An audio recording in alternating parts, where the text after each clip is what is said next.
আসসালামু আলাইকুম। আমি মালয়েশিয়া থেকে বলছি।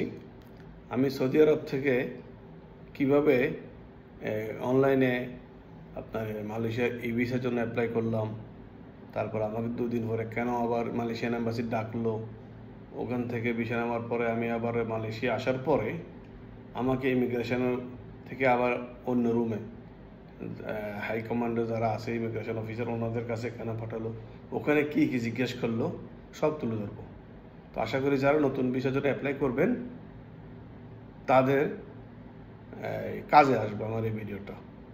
তো চলুন আমরা মূল ভিডিওতে চলে যাই। ধন্যবাদ সবাইকে।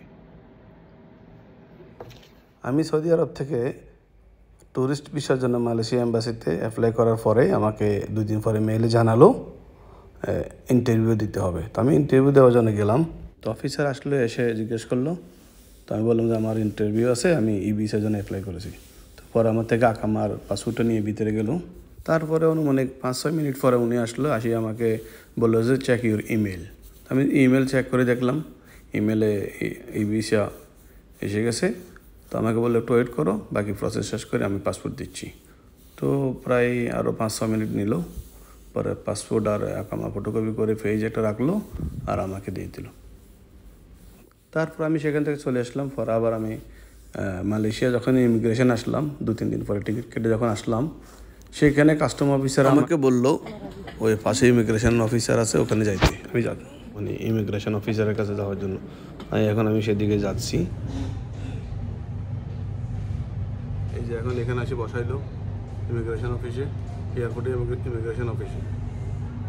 এখানে কিন্তু ভিডিও করাটা অনেক ডেঞ্জারাস। তারপর আমি আপনাদের সুবিধার্থে করছি, আল্লাহ বাঁচাইছে, আলহামদুলিল্লাহ কোনো সমস্যা হয় নাই। তো অফিসার আসলো, আমাকে ডাকলো। তো অফিসার আসলো, আমাকে ডাকলো। ডাকার পরে এই পাসপোর্ট আর ভিসা কপি দিলাম। তারপর উনি চেক করে আমাকে বললো যে তুমি কেন আসছো? তা আমি বললাম যে আমি ঘুরতে আসছি। তারপর বললো যে তুমি বাংলাদেশি পাসপোর্ট, তুমি সৌদি থেকে কেন এটাকে অ্যাপ্লাই করলা? তো আমি বললাম যে দেখেন আমি তো সৌদি আরবে জব করি, এখন আমার ভ্যাকেশন টাইম, এই জন্য আমি 2টা দেশ ঘুরে তারপর দেশে যাচ্ছি। যেমন আমি থাইল্যান্ড গেছি, সৌদি থেকে থাইল্যান্ড। আমি থাইল্যান্ডে ছিলাম 3 দিন, সেটা আমি তাকে বুঝে বললাম 3 দিন। তারপরে এখন আপনার কান্ট্রিতে আসলাম, এখানে 4 দিন থেকে তারপর আমি back to my home country. তো পরে বলো যে ঠিক আছে তুমি তোমার থাইল্যান্ডের ভিসা দেখাও। ভিসা দেখাইলাম। তো পরে বলো যে ঠিক আছে, ওকে, ইটস ওকে। আমার এখানে একটা ফল্ট পাইছে, সেটা হলো যে হোটেলটা রিজার্ভেশন বুকিং ছিল, ওই পেমেন্ট করা ছিল না। তো এটার জন্য আমাকে একটু কোশ্চেন করছে। তবে আপনারা যারা আসবেন অন্তত মালয়েশিয়ার জন্য হোটেলটা কনফার্ম বুকিং নিয়ে এখন বাইর হয়ে ট্যাক্সি নিয়ে এখন যাচ্ছি হোটেলের দিকে। আশা করি এই ভিডিওটা যারা নতুন অ্যাপ্লাই করবে অথবা এয়ারপোর্টে কী জিজ্ঞাসা করে এটা নিয়ে একটু টেনশানে থাকতেন, আশা করি তাদেরও কাজে আসবে।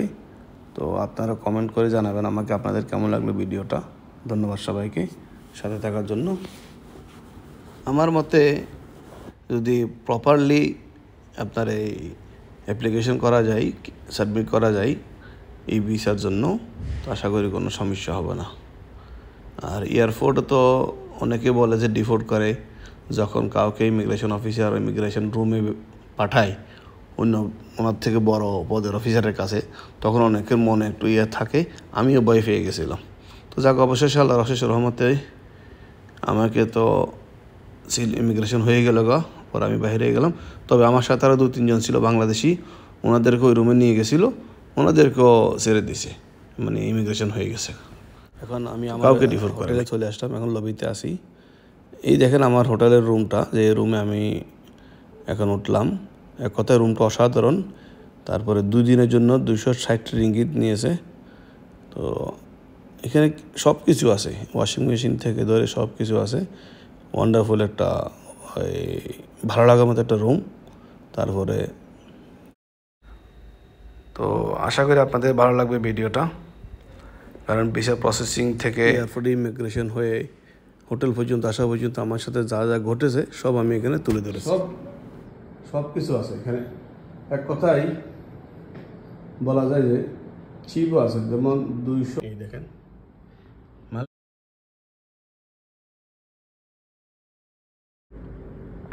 এই যে একটু আমি যদি জুম করে দেখাই, পিছনে পাহাড় দেখা যাচ্ছে, দেখেন এই হলো,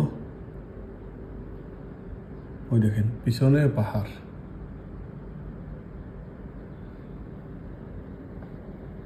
এই যে এই ভিউটা কিন্তু আমার হোটেলের রুম থেকে,